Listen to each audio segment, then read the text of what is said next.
मुख्यमंत्री मनोहर लाल खट्टर जी, आपकी 9 साल की फेल सरकार से जो 9 सवाल आम आदमी पूछ रहा है, उसमें से आज चौथा दिन चौथा सवाल, और चौथा सवाल जुड़ा हुआ है प्रदूषण और पराली के मुद्दे से।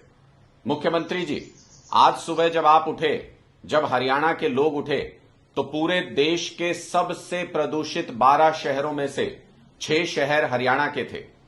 आखिर क्यों हरियाणा के लोगों को जहरीली सांस लेने के लिए मजबूर होना पड़ रहा है? आखिर आपकी सरकार ने प्रदूषण से संबंधित प्रबंधन का कोई भी इंतजाम क्यों नहीं किया? आपकी सरकार में प्रदूषण लगातार हरियाणा के अंदर क्यों बढ़ता चला गया? दिल्ली में इतनी डेंस पॉपुलेशन है, उसके बावजूद पिछले 8 सालों में दिल्ली के अंदर 30% तक प्रदूषण में कमी आई है, क्योंकि दिल्ली सरकार ने उसके लिए एफर्ट किए। वहां पर सीएनजी की बसें चलती थी, अब इलेक्ट्रिक बसें चलाई गई। हरियाणा में डीजल की बसें चलती थी, आपने सीएनजी की तरफ जाने का और उसके बाद इलेक्ट्रिक बसों की तरफ जाने का कभी नहीं सोचा, कोई ख्याल नहीं आया, इस बारे में आपने कोई कदम नहीं उठाया। दूसरा, वहां पर अगर आप देखेंगे दिल्ली में, वहां पर कूड़ा जलाने पर पाबंदी है, वहां पर उसके लिए 600-700 टीमें डिप्लॉय की गई हैं, उसमें कमी आई। वहां पर कचरा प्रबंधन की व्यवस्था की गई। हरियाणा के अंदर आज तक कचरा प्रबंधन की कोई व्यवस्था नहीं है। हर शहर में कूड़ों के ढेर आप देख सकते हैं, हर शहर में कूड़े को जगह जगह पर जलाया जाता है। तीसरी और सबसे महत्वपूर्ण बात, आपने ग्रीन कवर बढ़ाने के लिए काम नहीं किया। हरियाणा में ग्रीन कवर बढ़ाने के लिए आपने क्या किया?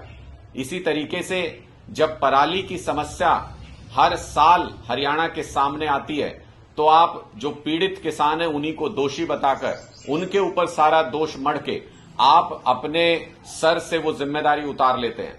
मुख्यमंत्री जी, ये सरासर गलत है, क्योंकि पराली प्रबंधन करने में आपकी सरकार फेल रही है। पराली का प्रबंधन सरकार की जिम्मेदारी है। किसानों के पास इतने संसाधन नहीं होते कि वो पराली का प्रबंधन कर सकें। हरियाणा में इस बार भी धड़ल्ले से पराली जल रही है, सिर्फ इसलिए जल रही है क्योंकि आपका इस समस्या से निपटने का तरीका सही नहीं है। आपने क्या तरीका अपनाया?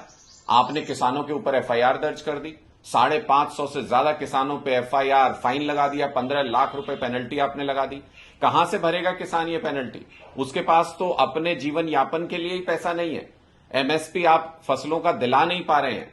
तो इसका मतलब ये कि इस प्रदूषण की समस्या से, पराली की समस्या से निपटने के लिए आपने जो योजना बनाई उसके ऊपर काम नहीं किया। पराली के प्रबंधन के लिए आपने मशीनों पर सब्सिडी देने की बात कही, लेकिन सब्सिडी घोटाला हो गया सैकड़ों करोड़ रुपए का। जमीन के ऊपर वो मशीनें हैं ही नहीं जिनके ऊपर आपने कागज पर सब्सिडी दे दी। आपने कहा 5 लाख एकड़ में घोल का इस्तेमाल किया जाएगा। कहां है वो घोल? अभी तक नहीं पता कि वो घोल कहां पर है, किस किसान के पास पहुंचा या नहीं पहुंचा। इस तरीके के कुप्रबंधन की वजह से हरियाणा में प्रदूषण की समस्या साल दर साल विकराल रूप लेती जा रही है। आपने चाइनीज पटाखों के ऊपर हरियाणा के अंदर क्या सख्ती से उनके ऊपर बैन करने की, उनको कंट्रोल करने की कोई प्लानिंग बनाई? क्या आपने ग्रीन पटाखों के ऊपर किसी तरीके का कोई ध्यान दिया? त्योहार सर पर है, त्योहार सामने आने वाला है, लेकिन प्रदूषण में लोग बुरी तरह से परेशान हैं, लोगों को सांस लेना मुश्किल हो रहा है। डॉक्टर्स कह रहे हैं कि इतना ज्यादा पोल्यूशन है कि दवाइयों ने भी असर करना बंद कर दिया है। तो मुख्यमंत्री जी, ये चौथी समस्या जो आपकी सरकार का सबसे बड़ा फेलियर रही। आपकी सरकार के 9 सालों में हरियाणा में प्रदूषण लगातार बढ़ता जा रहा है। और आज के दिन की स्थिति यह है कि पूरे देश में, जिसमें मेट्रो सिटीज भी आते हैं, इतने बड़े बड़े शहर आते हैं, उन सारे शहरों को पीछे छोड़ते हुए हरियाणा के 6 शहर सबसे ज्यादा प्रदूषित शहरों की लिस्ट में शामिल हैं। 12 में से, पूरे देश के 12 सबसे प्रदूषित शहरों में से 6 हरियाणा के अंदर हैं। ये बहुत ही शर्मनाक बात है और ये आपकी सरकार के फेल होने पर मोहर लगाती है। हमसे जुड़े रहने के लिए हमारे YouTube चैनल को सब्सक्राइब करें और नई वीडियो की नोटिफिकेशन के लिए बेल आइकॉन को दबाएं। अगर आप ये वीडियो Facebook पर देख रहे हैं तो लाइक जरूर करें और ज्यादा से ज्यादा शेयर करें। धन्यवाद।